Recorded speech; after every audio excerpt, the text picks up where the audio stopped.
हिदायत ली जाएं। हमें इस पे कोई एतराज़ नहीं था।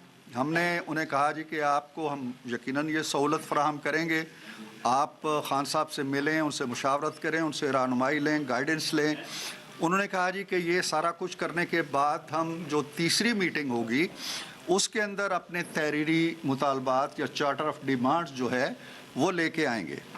तो हमारी तरफ से इस पे कोई एतराज़ नहीं हुआ। हमने कहा जी कि बिल्कुल ठीक है। उसके लिए उन्होंने टाइम मांगा है जी कि तकरीबन 1 हफ़्ते के अंदर हमारा प्रोसेस पूरा हो जाएगा, तो हम अगली मीटिंग का जो है आपको बताएंगे और उस तारीख़ पे रख ली जाए। सो अमलन अब ये मुज़ाकरात तकरीबन 1 हफ़्ता आगे चले गए हैं और हुकूमत की तरफ से कोई ऐसी चीज़ नहीं हुई है जो मुज़ाकरात को आगे ले जाने का सबब बनी हो या ताख़ीर हुई हो। ये उनकी अपनी ज़रूरत है और हम समझते हैं कि ये एक जायज़ ज़रूरत है। उन्हें यकीनन खान साहब से रहनुमाई चाहिए और उसके लिए हम जो उनकी मदद कर सकते हैं, जो सहूलत दे सकते हैं वो दे रहे हैं।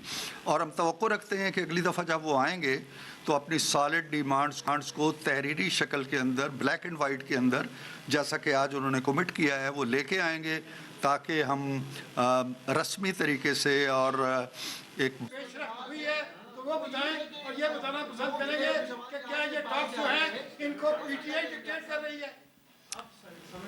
जी, मुझे अगरचे कोई सवाल भी पूरी तरह समझ नहीं आया, लेकिन साले ज़ाफ़र साहब ने जो कुछ कहा है वो जितना मैं समझ पाया हूँ वो यही है कि क्या कोई पेशरफ्त हुई है।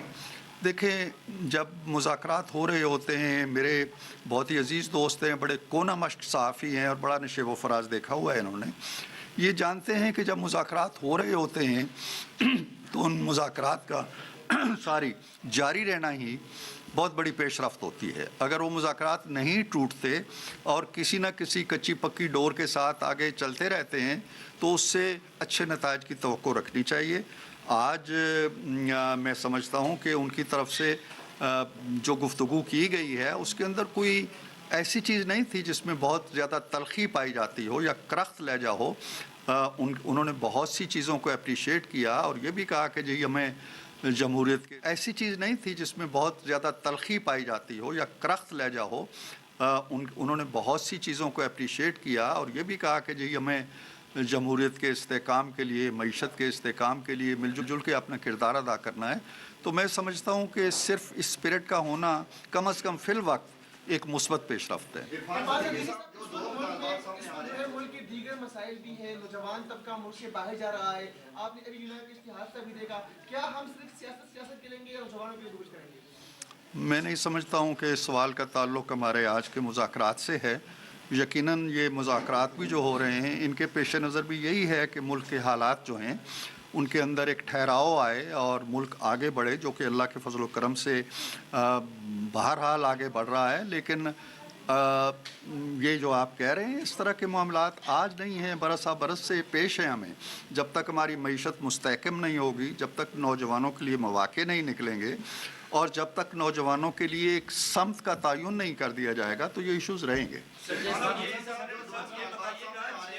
जनवरी को 190 बिलियन पाउंड का जो फैसला था पिछले लास्ट ईयर की नहीं हो सका। 6 जनवरी की तारीख है जो कि आप भी और आपके जो नून लीग की कानूनी टीम है वो भी कह चुकी है। बड़े स्ट्रॉन्ग एविडेंस हैं।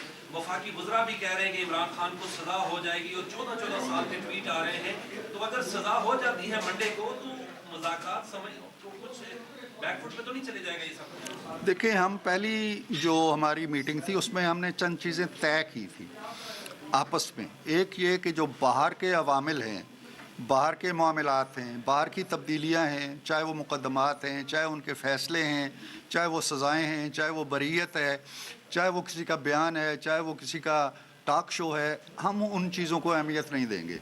हम इस कमरे के अंदर जो एक फ़ज़ा हमने बनाई है उसको जारी रखेंगे। तो मैं समझता हूँ कि जो भी नतीजा आएगा 6 जनवरी को, कम से कम हमारी तरफ से उस नतीजे की बुनियाद पे मुज़ाकरात जो हैं उनके तसलसल में कोई रुकावट नहीं आएगी।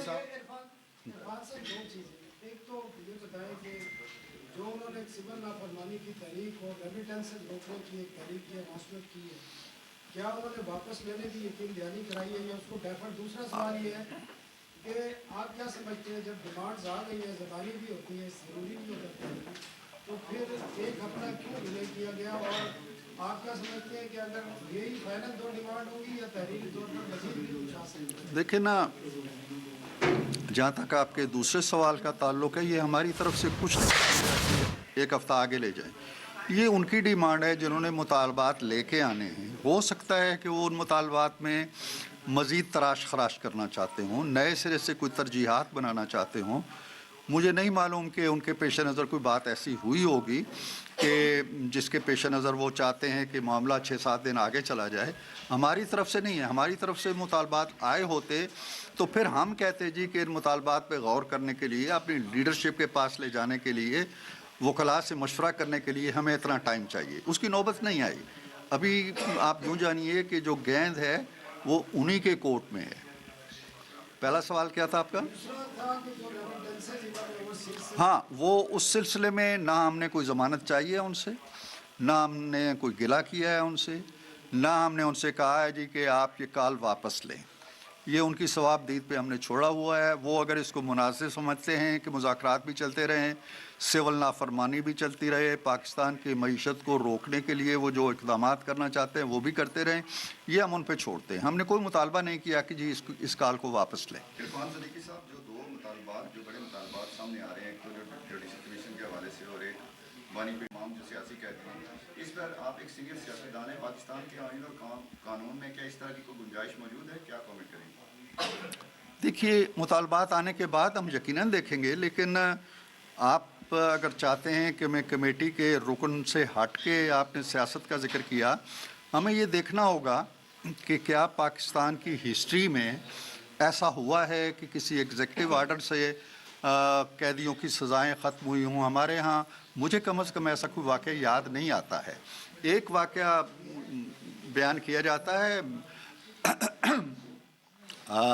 مجیب الرحمان صاحب کا، شیخ مجیب الرحمان